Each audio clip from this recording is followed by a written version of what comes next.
Welkom by die Ligpunt Kerk podcast. As Ligpunt Gemeente is dit ons begeerte om God te verheerlik deur disippels te wees wat disippels maak en 'n kerk te wees wat kerke plant. Geniet hierdie week se preek. At Caesarea, there was a man named Cornelius, a centurion of what was known as the Italian cohort, a devout man who feared God with all his household, gave alms generously to the people, and prayed continually to God. About the 9th hour of the day, he saw clearly in a vision an angel of God come in and say to him, "Cornelius." And he stared at him in terror and said, "What is it, Lord?" And he said to him, "Your prayers and your alms have ascended as a memorial before God. And now send men to Joppa and bring one Simon who is called Peter. He is lodging with one Simon, a tanner, whose house is by the sea." When the angel who spoke to him had departed, he called 2 of his servants and a devout soldier from among those who attended him, and having related everything to them, he sent them to Joppa. The next day, as they were on their journey and approaching the city, Peter went up on the housetop about the 6th hour to pray. And he became hungry and wanted something to eat, but while they were preparing it, he fell into a trance and saw the heavens opened and something like a great sheet descending, being let down by its 4 corners upon the earth. In it were all kinds of animals and reptiles and birds of the air. And there came a voice to him, "Rise, Peter, kill and eat." But Peter said, "By no means, Lord, for I have never eaten anything that is common or unclean." And the voice came to him again a second time, "What God has made clean, do not call common." This happened 3 times, and the thing was taken up at once to heaven. Now, while Peter was inwardly perplexed as to what the vision that he had seen might mean, behold, the men who were sent by Cornelius, having made inquiry for Simon's house, stood at the gate and called out to ask whether Simon, who was called Peter, was lodging there. And while Peter was pondering the vision, the Spirit said to him, "Behold, 3 men are looking for you. Rise and go down and accompany them without hesitation, for I have sent them." And Peter went down to the men and said, "I am the one you are looking for. What is the reason for your coming?" And they said, "Cornelius, a centurion, an upright and God-fearing man who is well spoken of by the whole Jewish nation, was directed by a holy angel to send for you to come to his house and to hear what you have to say." So he invited them in to be his guests. The next day he rose and went away with them, and some of the brothers from Joppa accompanied him. And on the following day they entered Caesarea. Cornelius was expecting them and had called together his relatives and close friends. When Peter entered, Cornelius met him and fell down at his feet and worshipped him. But Peter lifted him up, saying, "Stand up, I too am a man." And as he talked with him, he went in and found many persons gathered. And he said to them, "You yourselves know how unlawful it is for a Jew to associate with or to visit anyone of another nation.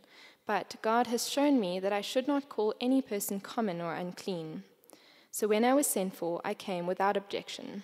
I ask then why you sent for me."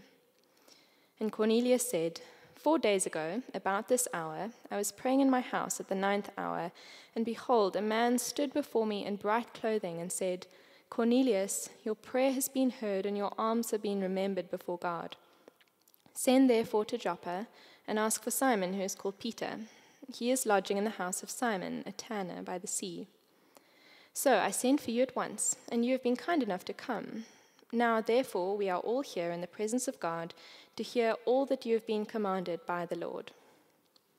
So Peter opened his mouth and said, "Truly I understand that God shows no partiality, but in every nation anyone who fears him and does what is right is acceptable to him. As for the word that he sent to Israel, preaching good news of peace through Jesus Christ, he is Lord of all. You yourselves know what happened throughout all Judea, beginning from Galilee after the baptism that John proclaimed, how God anointed Jesus of Nazareth with the Holy Spirit and with power. He went about doing good and healing all who were oppressed by the devil, for God was with him. And we are witnesses of all that he did both in the country of the Jews and in Jerusalem. They put him to death by hanging him on a tree, but God raised him on the 3rd day and made him to appear, not to all the people, but to us who had been chosen by God as witnesses, who ate and drank with him after he rose from the dead. And he commanded us to preach to the people and to testify that he is the one appointed by God to be judge of the living and the dead. To him all the prophets bear witness that everyone who believes in him receives forgiveness of sins through his name." While Peter was still saying these things, the Holy Spirit fell on all who heard the word, and the believers from among the circumcised who had come with Peter were amazed, because the gift of the Holy Spirit was poured out even on the Gentiles, for they were hearing them speaking in tongues and extolling God. Then Peter declared, "Can anyone withhold water for baptizing these people, who have received the Holy Spirit just as we have?" And he commanded them to be baptized in the name of Jesus Christ. Then they asked him to remain for some days. Now the apostles and the brothers who were throughout Judea heard that the Gentiles also had received the word of God. So when Peter went up to Jerusalem, the circumcision party criticized him, saying, "You went to uncircumcised men and ate with them." But Peter began and explained it to them in order. "I was in the city of Joppa praying, and in a trance I saw a vision, something like a great sheet descending, being let down from heaven by its four corners, and it came down to me. Looking at it closely, I observed animals and beasts of prey and reptiles and birds of the air. And I heard a voice saying to me, 'Rise, Peter, kill and eat.' But I said, 'By no means, Lord, for nothing common or unclean has ever entered my mouth.' But the voice answered a second time from heaven, 'What God has made clean, do not call common.' This happened 3 times, and all was drawn up again into heaven. And behold, at that very moment 3 men arrived at the house in which we were, sent to me from Caesarea. And the Spirit told me to go with them, making no distinction. These 6 brothers also accompanied me, and we entered the man's house.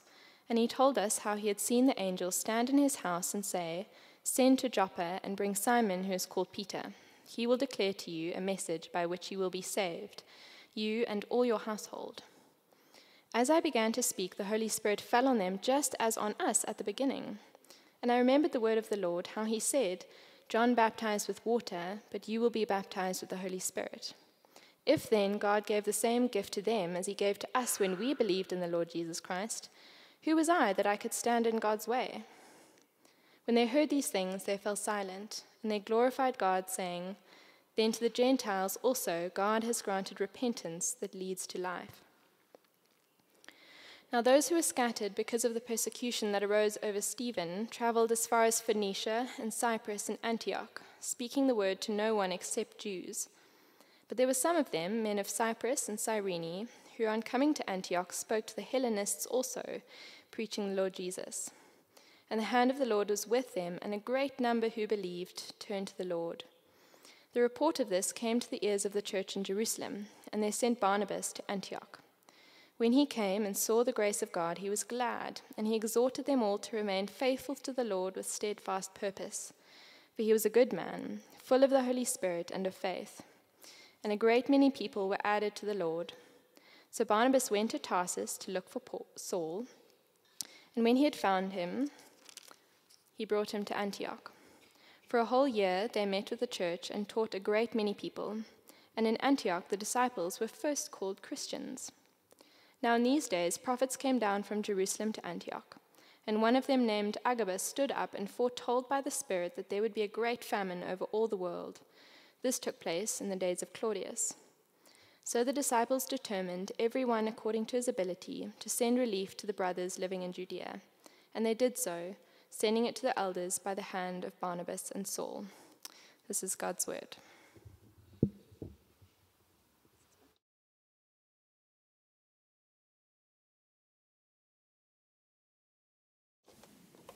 Amen. Julle, dit is 'n ongelooflike teks wat ons vanaand gelees het. Daar is so baie goud in hierdie teksgedeelte. Ek sien so uit om saam met julle in dit in te spring.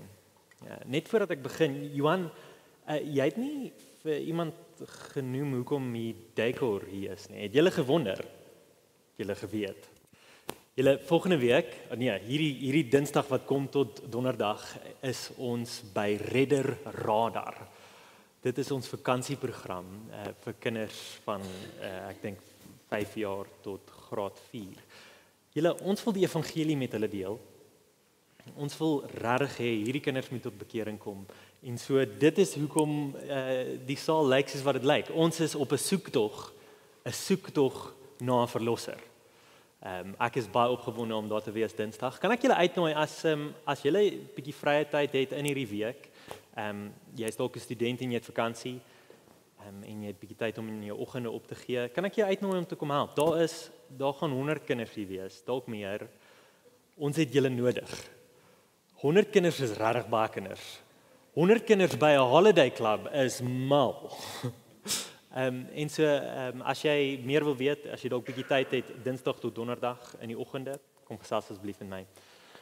Voordat ek aangaan, kom ons bid saam. Ons vra dat die Here met ons sal wees, dat hy ons sal help verstaan wat in sy woord staan. Kom ek bid vir ons. Ons Hemelse Vader, dankie. Dankie vir vanaand. Dankie dat ons hier by mekaar kan wees, hier in Pretoria, dat ons die evangelie kan hoor in ons eie taal. Here, dat U so genadig met ons is, dat U dit goed gedink het om U seun Jesus te stuur en ons te kom red. Hierdie nuus te verkondig aan elkeen van ons hier vanaand. Ek bid en vra dat U ons sal help om die woord te verstaan.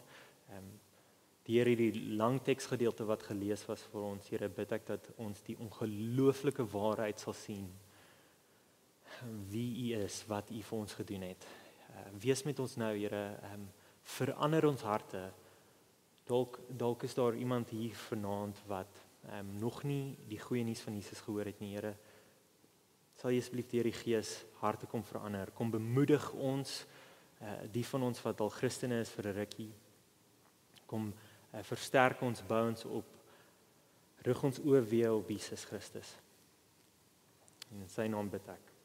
Amen. Amen.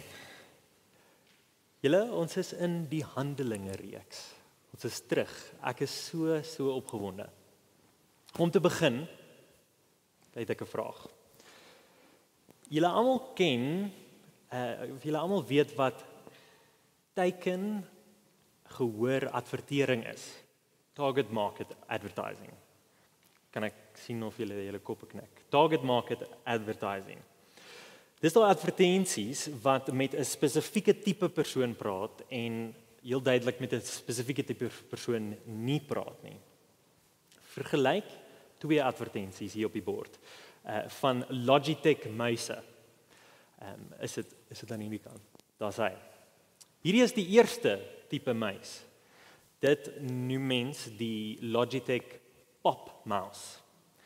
Hierdie muis is 'n normale muis, behalwe dat hy in baie mooi kleure kom en jy sal sien in die middelste knoppie daar, daai knoppie is spesifiek om jou favorite emoji te kan stuur vir jou vriende. En so die ouens, die marketing agency by Logitech het gedink oor wie sal sulke muis waardeer. Natuurlik is dit die millennials en die Gen Z's onder ons en dis hoekom hulle hierdie advertensie gegee het vir hierdie muis. Is hy op? Daar's hy. The Pop Mouse. Julle, hierdie advertensie sal my ouers se generasie wegskrik. Right? Hulle sal nie dit verstaan nie, maar dis okay, want hulle kan nie verstaan dat 'n muis meer is as net 'n muis nie. 'n Muis is meer as net linksklik, regsklik en scroll. Dit is 'n geleentheid vir self-expression. Right? Dis nie my woorde nie, dit was Logitech se eie woorde gewees. Hier's nog 'n voorbeeld van target market advertising. Die volgende muis wat ons hier het is die G502 Hero Gaming Mouse. Weereens is hierdie muis nie vir almal nie. Right? Hierdie muis is nie vir almal nie.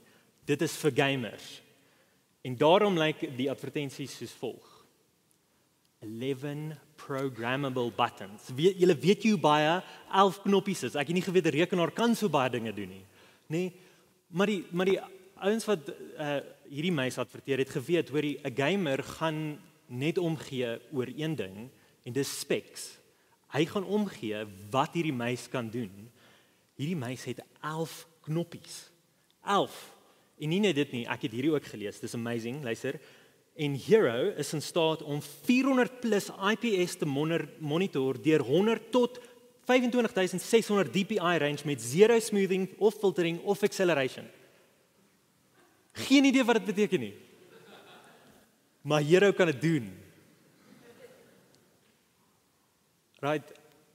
Ons kan sien dat hierdie advertensies gerig is vir 'n spesifieke teikenmark. Dit is nie vir almal nie. Dit is nie vir almal gewys nie. Inteendeel is hierdie advertensies heel duidelik nie vir sekere mense nie. Die vraag wat ek vanaand wil hê ons moet antwoord na kyk, soos wat ons na Handelinge 10 en 11 toe gaan, is dit. Is die goeie nuus van Jesus, die evangelie, soos 'n target market advertensie wat net vir 'n sekere klomp mense is? Het dit 'n teikenmark? Sien ons dalk God as die marketing director wat partydig is om hierdie nuus net met 'n sekere klompie mense te deel? Dit is wat ek hoop ons gaan sien in Handelinge 10 en 11. En so kom ons spring in. Ons is terug in Handelinge. En ek is regtig baie bly. Dit is so goed vir ons om te sien hoe die vroeë kerk ontstaan het. Dit is baie belangrik vir my en jou vandag om te sien op watter fondasie ons bestaan. Jesus, nadat hy doodgemaak was en die dood oorwin het en opgestaan het aan sy disippels verskyn aan die begin van Handelinge.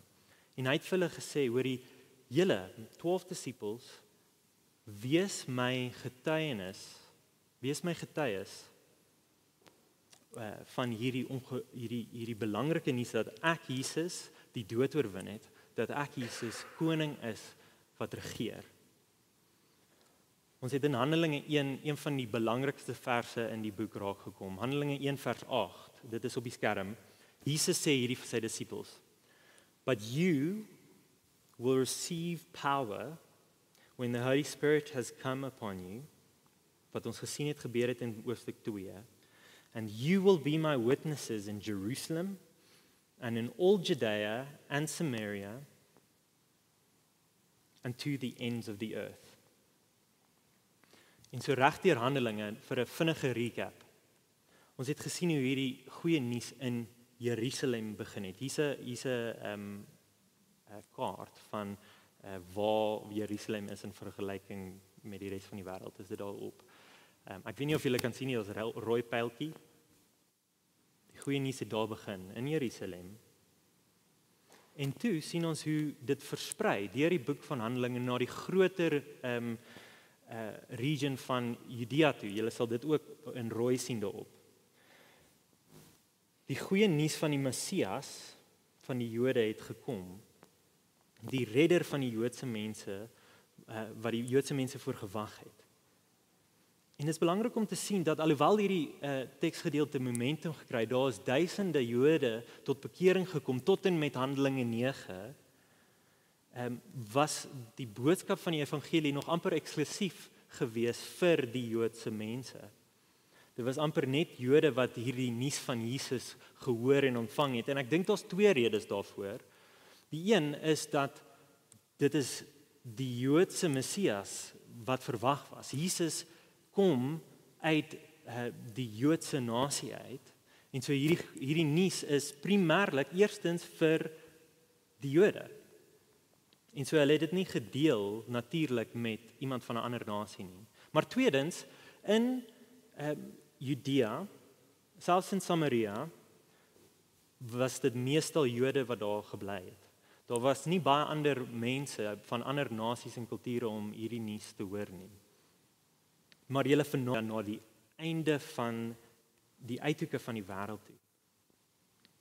Vandag se teks is die rede hoekom ek en jy vanaand hierso is. Dit is so belangrik. En so ons moet dit hoor. Hierdie is kosbare nuus.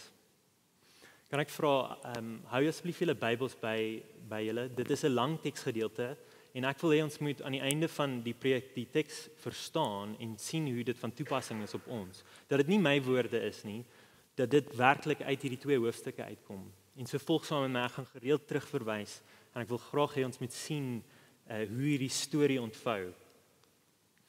Dis 'n lang storie, nee, 2 hoofstukke wat ons vanaand na kyk. Ek het dit goed gedink om hierdie hoofstukke in 4 scenes op te deel. Storie het altyd scenes, ek dink aan 'n movie. Hier's 4 scenes vanaand. Die eerste een, hoofstuk 10 van vers 1 tot 29, sien ons onder die opskrif die soektog en die visioen. Die soektog en die visioen. Ons teks begin in vers 1 van hoofstuk 10. In Caesarea, there was a man named Cornelius, a centurion of what was known as the Italian cohort, a devout man who feared God.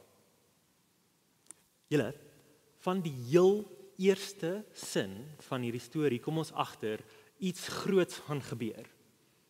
Ons in die boek van Handelinge was nog nooit so ver noord gewees op die kaart nie. Wys dit asseblief daarbo. Sal julle saam met my sien daai rooi peltjie? Dis baie ver noord, nê? Die evangelie is besig om te versprei van Jerusalem, Judea, Samaria. Nou is ons al in Caesarea. Weet julle hoe ver is dit van waar dit oorspronklik af gebeur het? Handelinge 1 vers 8 hoort so in ons ore te fluit. Maar die ander groot ding wat ons sien, is ons ontmoet 'n man, 'n karakter met die naam Cornelius. Hy was 'n Romeinse centurion gewees wat 'n soldaat is oor 100 ander soldate. Hy was 'n Romein wat die Joodse volk onderdruk het. Dit was die nasie van Rome, die empire, het hierdie klein nasie van Israel onderdruk. Dit is die nasie waarvan Cornelius deel is. Maar ons lees ook dat hy 'n devout man was wat God gevrees het. En die teks verduidelik vir ons wat hulle bedoel daarby, wat Lukas wat die boek geskryf het. Ons sien dit in hoe hy vrygewig gelewe het. Hy het na die mense om hom omgesien en hy was vrygewig met sy besittings. Maar nie net dit nie, ons lees he prayed continually to God, die God van Israel. Hy was 'n godvreesende man gewees en hy het geglo in die God van Israel. Maar hierdie man het nog nie die redder van Israel ontmoet nie. Hierdie man het nog nie van Jesus gehoor nie. So hierdie man was nog nie 'n Christen nie. Nog niemand het hom van Jesus vertel nie. 'n Engel van God kom dan na Cornelius toe in hierdie eerste paar verse. En dit gee hom 'n die engel gee hom 'n opdrag om te sê, hoorie, daar's 'n man met die naam Petrus, hier is waar hy woon, gaan roep hom, bring hom na jou toe. En dan sal ek vir hom sê wat hy moet doen. Net om hier te stop. Julle, is dit nie bemoedigend net om te sien dat God hoor en God gee om. God sien Cornelius, God sien dat hy 'n godvreesende man is en hy reageer op sy gebed. Ek het dit bemoedigend gevind. Vers 9 skuif die kamera dan en die kamera gaan na Petrus toe. Petrus is in Joppa, wat 'n kusstad is. Petrus, as julle kan onthou, is een van die hoofkarakters van die storie van Handelinge. Hy was een van die 12 disippels gewees van Jesus en in Handelinge het ons gesien hy een van die kerkvaders is. Hy was 'n kernfiguur gewees. Hy was 'n belangrike instrument in God se hande om die nuus van die evangelie te versprei en die kerk tot stand te bring. Dit is die man wie Cornelius moet gaan roep. Hy is heidaglik by Simon in Joppa. En daar, soos wat Petrus daar kuier en wag, word hy honger en soos wat hulle kos vir hom maak, kry hy 'n visioen van God af. van hierdie lap. Dink saam met my aan dit. Hierdie lamp wat uit die hemel uit neerdaal op die aarde. Lees saam vers 11. Kyk asseblief in julle blaadjie saam. And he saw the heavens opened and something like a great sheet descending, being let down by its four corners upon the earth. In it were all kinds of animals and reptiles and birds of the air. And there came a voice to him, "Rise, Peter, kill and eat." But Peter said, "By no means, Lord, for I have never eaten anything that is common or unclean." Om hierdie verse beter te verstaan, moet ons verstaan wie Petrus is. Hy is 'n Jood. Hy onderhou die wette van Moses wat God vir Moses en die volk Israel in die Ou Testament gegee het. Hulle was wat hierna verwys word spesifiek verhoed om sekere tipes kos en diere te eet. Maar nou kom God en hy gee vir Petrus hierdie visioen en sê, "Staan op, jy is honger. Staan op, maak hierdie diere dood en eet dit." Maar Petrus sê, "By no means. Ek het nog nooit in my hele lewe iets geëet wat onrein is nie. Nog nooit het ek die wet oortree nie. Ek volg die wet van Moses." Maar dan antwoord God hom, "What God has made clean, do not call unclean." En dit gebeur nog 'n keer. En dit gebeur 'n derde keer, julle. En toe is die visioen verby. Shame, ek dink elke keer as daar iets 3 keer in 'n ry met hierdie man gebeur, dan moet hy opskrik, wakker word.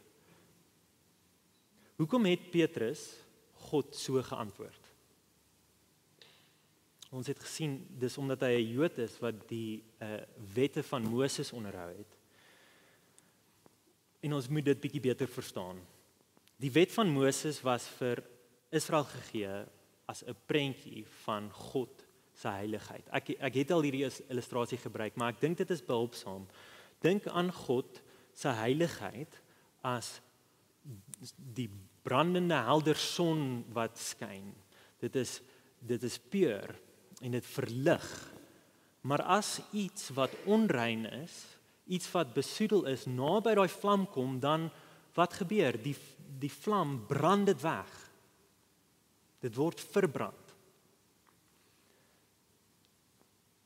En die Bybel vertel ons dat ons onrein is uit nature uit. Ons is sondig. Ons is verkeerd.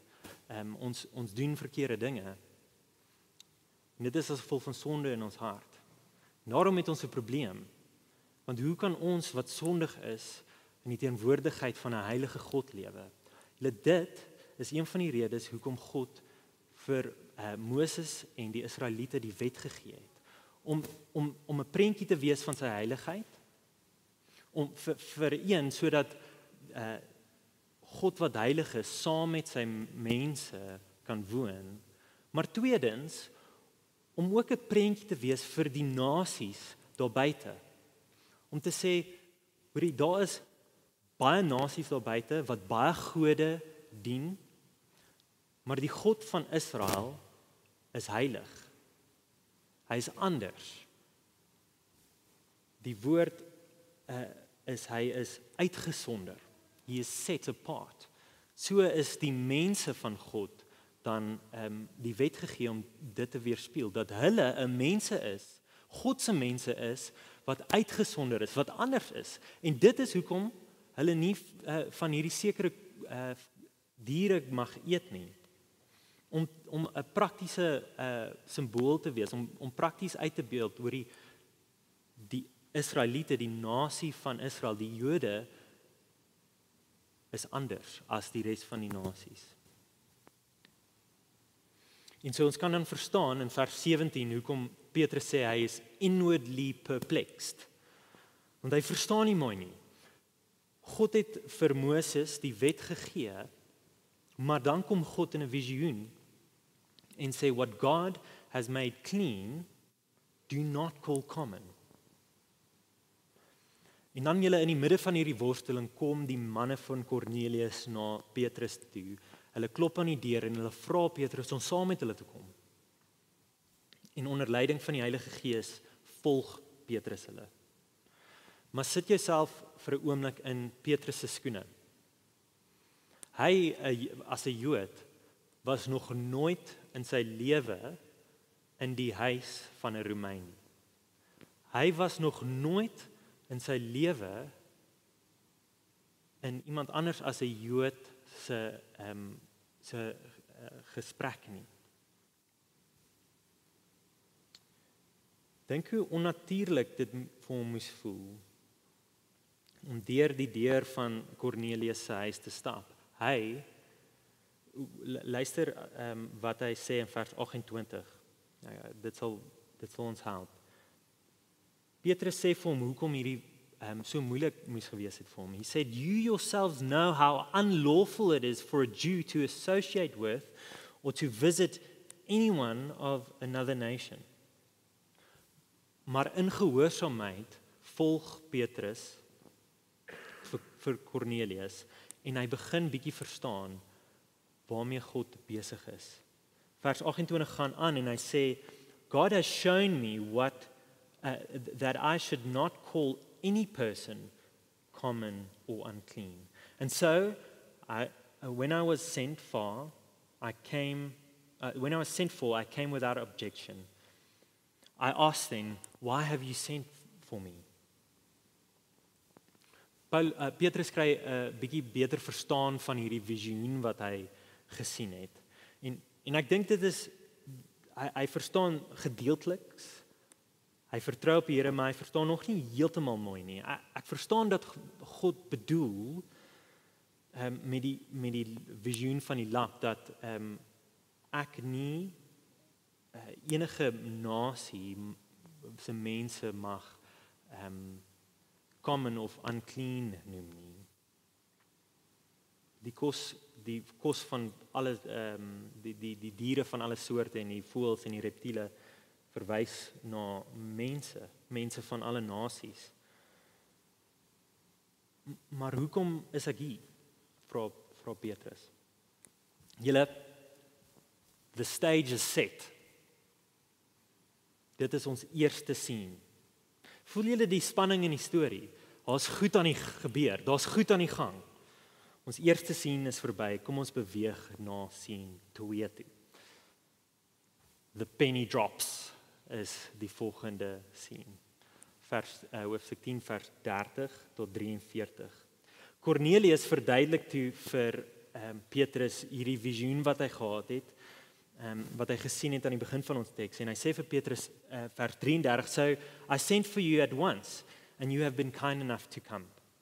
Now therefore we are all here in the presence of God to hear that what you have been commanded by the Lord." En toe Petrus dit hoor, toe drop die penny. Die penny het gedrop. Hy verstaan uiteindelik presies wat God besig is mee. Petrus kom tot die verstaan dat die evangelie vir alle nasies is, net soos wat dit vir die Jode is. Hy, Petrus, was deur Jesus beveel om sy witnesses te wees van hierdie goeie nuus van Jesus. In Jerusalem, Judea, Samaria en die uithoeke van die aarde. En nou verstaan hy, God sluit die nasies van die wêreld in daai nuus in. Die evangelie is vir almal. Dit is nie net vir 'n sekere klomp mense nie. Dit is nie net vir die Jode nie. Vers 34 en 35 sê dit mooi van hoofstuk 10. Lees saam met my. So Peter opened his mouth and he said, "Truly I understand that God shows no partiality. But in every nation, anyone who hears him and does what is right is acceptable to him." Julle, wat 'n ongelooflike vers. Wat ongelooflike nuus. Truly I understand that God shows no partiality. En dan gaan Petrus aan en hy verduidelik tot en met vers 43 verduidelik hy die evangelie. Hy gee vir ons 'n recap van die storie van Handelinge tot en met dis ver. Net soos wat hy gedoen het, gepreek het, die goeie nuus gepreek het in Handelinge 2, doen hy nou presies dieselfde. Een aspek van die evangelie wat hy preek, wil ek graag hê ons moet op fokus. Vers 43 sê, To him, that is Jesus, all the prophets bear witness that everyone who believes in him receives forgiveness of sins through his name. Liewe vriende, hierdie is die goeie nuus in die kern van wat ons glo. Voel jy moedeloos vanaand? Voel jy kan nie opleef tot die standaard wat deur die wêreld gesit word nie? Voel jy skuldig oor jou sonde? Voel jy vasgevang? Voel jy dalk gediskwalifiseer as gevolg van jou sonde? Of dalk is jy al 'n Christen vir 'n klompie jare, maar onlangs voel jy koud teenoor hom. Sukkel jy dalk om te bid? Julle vir waar ook al jy is, wil ek hê ons moet net stop en weer dink aan hierdie vers wat ek vir ons gelees het. Everyone who believes in him receives forgiveness of sins through his name. Glo jy in Jesus? Jou sonde is vergewe. Glo jy in Jesus? Jou verlede tel nie meer teen jou nie. Jy is vrygemaak daarvan. Glo jy in Jesus? Broer, suster, jy is geliefd. Jesus het jou so lief. Meer as wat ons ooit sal kan verstaan. Glo jy in Jesus? Jy is veilig. Jy word vasgehou. Hy hou jou lewe vas in sy hand. En hy hou jou daar tot in ewigheid, saam met hom. Christen en nie-Christen, sien asseblief raak die goeie nuus van die evangelie. Die wonderlike nuus wat ons vanaand sien. Jesus is ons verlosser. En hy is nie ons net 'n sekere tipe persoon of 'n sekere klein hoeveelheid mense verlosser nie. Die nuus is vir almal. Enige iemand kan na Jesus toe kom. Enige iemand kan na Jesus toe kom vir verlossing. Dit is ongelooflike belangrike nuus vanaand, julle. Sien Jesus raak, vind rus vir jou siel by hom. En alleenlik daar sal jy dit vind. Julle, ons gaan dan na ons derde sien toe. Hoofstuk 10, vers 44 tot 48. Die geskenk van die Gees word gegee. Soos wat Petrus die goeie nuus van Jesus verkondig, wat hy nou tot verstaan gekom het, kom die Heilige Gees, God die Heilige Gees kom en val neer op die mense daar. Nie een van hierdie ouens is Jode nie.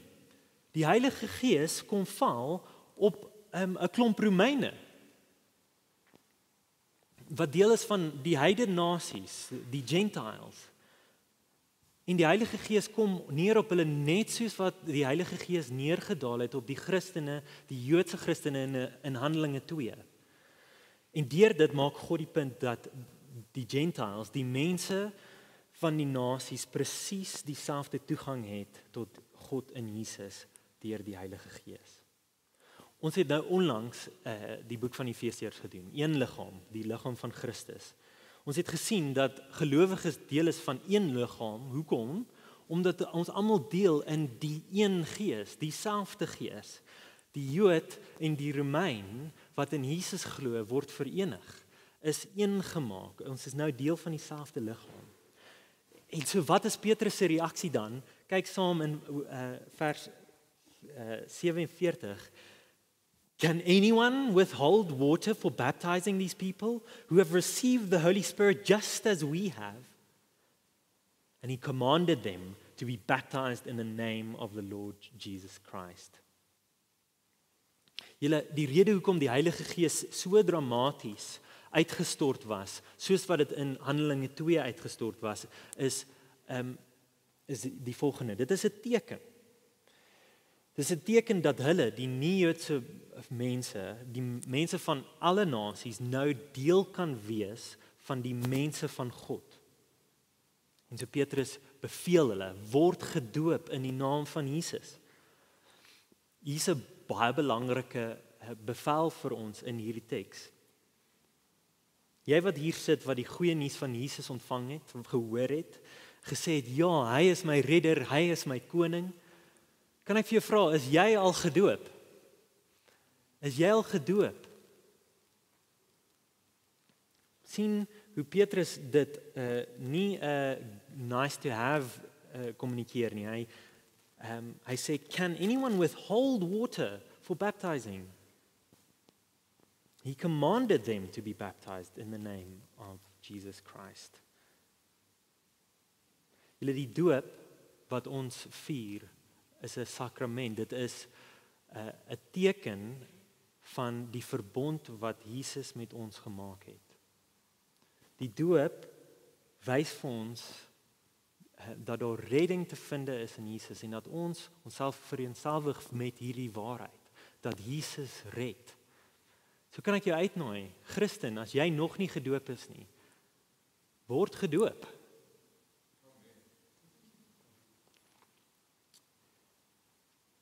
Ons gaan dan aan en ons sien die laaste sien.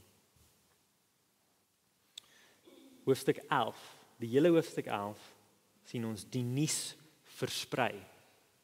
Ons sien in vers 1 tot 18, sien ons die nuus kom terug na Jerusalem toe. Dit wat nou net gebeur het, kom na die ore toe in die kerk, van die mense in die kerk in Jerusalem.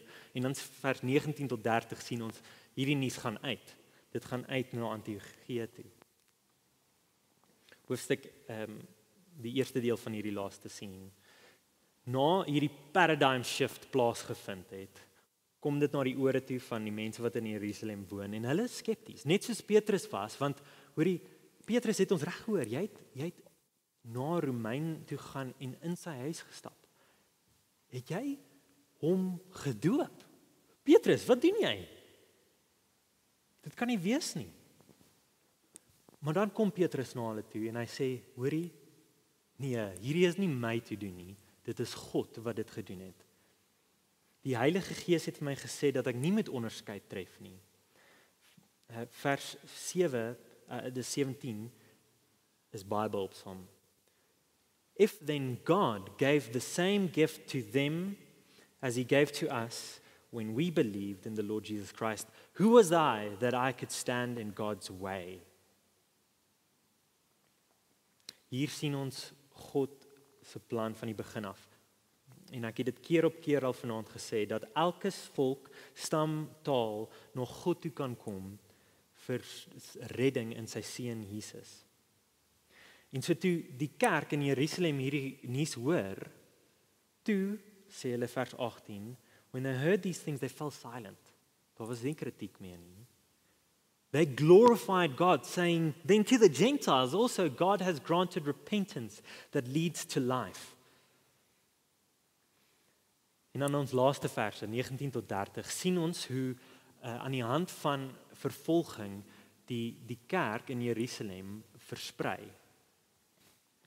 As julle kan onthou van Stefanus wat gestenig was. Hierdie nuus versprei soos wat die mense vlug uit Jerusalem uit toe, uit Jerusalem uit, na die res van die wêreld. En hulle begin hierdie goeie nuus van Jesus deel met die mense rondom hulle. En hulle glo in wat nou net gebeur het in hoofstuk 10. Hulle glo dat hierdie goeie nuus ook is vir ander mense. Dit is nie net vir hulle fellow Jode nie, dit is vir almal. En so daar word 'n kerk gestig in Antiochië, 'n baie belangrike kerk van mense van verskeie tale en kulture wat bymekaar gekom het in hierdie metropolitan stad. Dit was baie ver van Jerusalem af, maar ons sien hoe daar 'n vennootskap ontwikkel. Jerusalem, die senterpunt van die kerk op daardie stadium, hoor van hierdie nuwe kerk wat ontstaan het en hulle sê, hoorie, Hierdie mense kort ondersteuning. Dis 'n nuwe, dis 'n jong kerk. Kom ons stuur 'n kernbelangrike persoon van ons gemeente na die gemeente in Antiochië toe en hulle stuur vir Barnabas om hulle te ondersteun, om hulle te disipel en hulle te lei. En dan 'n klompie jare later, toe dit moeilik gaan in Jerusalem, toe sien hierdie kerk in Antiochië, ons moet hulle ondersteun. Hulle is ons broers in Christus. Hulle is ons broers en susters in Christus. En so ons laaste 2 verse in hoofstuk 11 sê, so the disciples determined, everyone according to his ability, to send relief to the brothers living in Judea. And they did so, sending it to the elders by the hands of Barnabas and Saul. Sien julle hoe die kerk, die vroeë kerk, ingetrap het? Hierdie goeie nuus, hierdie eenheid actually uitgelewe het. Hulle het dit genuinely geglo en hulle het actually daarvolgens gelewe. Hulle het mekaar ondersteun. Al was hulle van verskillende tale en kulture af, het hulle agtergekom oor Jesus het ons een gemaak. Ons is dieselfde familie. En so kom ons check in gou vinnig op Handelinge 1 vers 8. You will be my witnesses in Jerusalem and Judea and Samaria and to the ends of the earth. Kom ons sien waar Antiochië sit. Julle sien hoe ver is dit? Ek het nog 'n prentjie wat vir ons wys, daai eerste kaart wat ek gewys het, in vergelyking met hierdie tweede kaart. As julle dit sal wys. Julle gesien, ons was impressed deur die goeie nuus wat gegaan het na Caesarea toe. Sien julle waar's dit nou? Dis in Antiochië. Dit is so ver weg. Die evangelie versprei. Hierdie kerk, Antiochië, is 'n kernbelangrike kerk vir Handelinge 11 tot die einde. So hou hierdie kerk dop. Julle, hier is die hoofpunt weer. God is nie partydig teenoor enigiemand nie. En daarom hoort ek en jy ook nie te wees nie. 'n Paar dinge wat ek dink ons moet oor gesels, soos wat ons dit huis toe vat, is die volgende. As jy hierso sit en jy is 'n Christen, sien weer raak dat dit uitsluitlik net deur geloof in Jesus is wat jy gered kan word. Dit gaan nie help om te sê ek is 'n Afrikaner nie. Ek het groot geword in die kerk. My ouers was in die kerk. Dit kan jou nie red nie. Dit is alleenlik genade, geloof in Jesus wat jou kan red. Maar 'n tweede ding. Kom ons wees nie partydig teenoor ander Christene nie. Hê jou broers en susters in Christus lief. Al lyk hulle nie soos jy nie, al dink hulle nie soos jy nie, al praat hulle nie dieselfde taal as wat jy praat nie. Hanteer hulle soos broers en susters. Hierdie teks spreek tot die hart van sonde wat ons wil maak dat ons mense uitbuit of rassisties wil wees teenoor iemand van 'n ander kultuur. Die nuus van die evangelie is nee, ons almal is gelyk voor Jesus. Ons almal is gelyk voor God, ons is geliefd. Maar daar is nie favorites nie. Ons almal is saam in hierdie ding. Eerder as om mense uit te buit en rassisties te wees. Julle, kom ons sien hoe ons hulle nodig het. Hoe ons mekaar nodig het, hoe ons medebroers en susters van ander kulture en tale nodig het. Ons het die groot voorreg hier by Ligpunt om deel te wees van 'n groter netwerk van kerke. En een van die dinge wat belangrik is om elke nou en dan een van daardie predikante in te kry, dat hulle vir ons preek, dat ons kan sien, hoorie, ons glo wat ons sê en ons doen wat ons glo. 'n Ander voorbeeld wat ek dink behulpsaam is waar baie van julle by betrokke is by die tutoring in Mamelodi. Dit is 'n baie praktiese manier hoe ons kan wys dat ons een is. Sigle en Cebu is deel van hierdie netwerk van ons kerke. En dit is ongelooflik om, soos wat ons by hulle leer en soos wat hulle by ons leer, ons saam kan hande vat in die gospel. Ons kan partner in die gospel. teenoor nie-Christen nie, kan ek ons aanmoedig, kom ons wees mission-minded. Kom ons kyk uitwaarts. Kom ons dink aan die evangelie as goeie nuus wat gedeel kan word met enigiemand. Kom ons wees nie inwaarts gefokus nie. Deel die nuus met enigiemand en almal wat wil luister, wat kan luister. Vat hierso 'n tydjie, nou. Dink in jou lewe, dink in die verskillende sfere van jou lewe waar jy dalk mag betrokke wees. Is daar iemand in jou lewe wat nog nie die evangelie gehoor het nie? Is daar iemand wat die evangelie nodig het? Iemand wat jy dalk dink, hoor jy, ek het 'n geleentheid om met hierdie persoon 'n verhouding te bou en te deel wat die hoop is in my hart. Om te deel wat Jesus vir my beteken en wat Jesus vir daardie persoon beteken. Kan ek ons aanmoedig, kom ons deel die evangelie, julle. So ek sluit af. God is nie partydig teenoor enigiemand nie. Hy is nie 'n marketing director wat sy verlossing net vir 'n sekere klompie mense cater nie. Sy verlossing, die uitnodiging van sy verlossing is vir almal. Maar dit is uitsluitlik alleenlik te vind in Jesus. Julle, ek wil 'n bietjie vorentoe spring in tyd van waar ons nou in die teks was. Hier's nog een kaart wat ek wil hê ons moet sien. Dink aan die duisende, miljoene Christene wat na Handelinge 10 en 11 geglo het in hierdie boodskap dat God nie partydig is nie. Dat Christus vir alle nasies is. Dat dit vanaf daar tot hier op die punt van die wêreld gekom het, hier waar ons nou sit, Suid-Afrika. Dink aan die jare van Christene wat getrou hierdie boodskap uitgelewe het, julle. Kan ek ons aanmoedig? Kom ons volg in hulle voetspore. Kom ons volg hulle. Kom ek bid vir ons. Ons hemelse Vader, ons wil vir U dankie sê vir die boek van Handelinge. Dankie dat ons kan terugwees en verder die waarheid kan sien van hoe hierdie kerk ontstaan het, hoe na die ongelooflike dinge wat U, Here Jesus, aan die kruis gedoen het, U die wêreld aan die brand geslaan het met hierdie goeie nuus. Here, dankie dat U so genadig was, dat U my en die mense hier rondom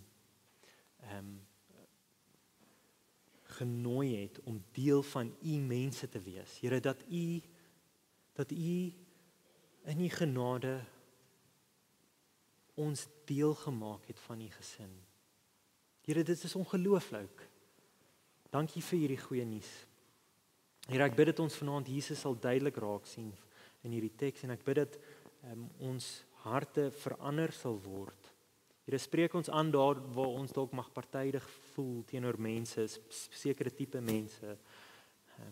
Help ons om die waarheid te sien dat ons deel is van baie verskillende mense en dat ons een Heilige Gees het, die God, die Heilige Gees, en dat ons een verlosser het, Jesus Christus, dat ons almal een Vader het, ons God Vader. Dankie vir hierdie nuus. Amen. Vir meer inligting oor Ligpunt Kerk, besoek gerus ons webwerf op www.ligpunt.com of kontak ons gerus by info@ligpunt.com.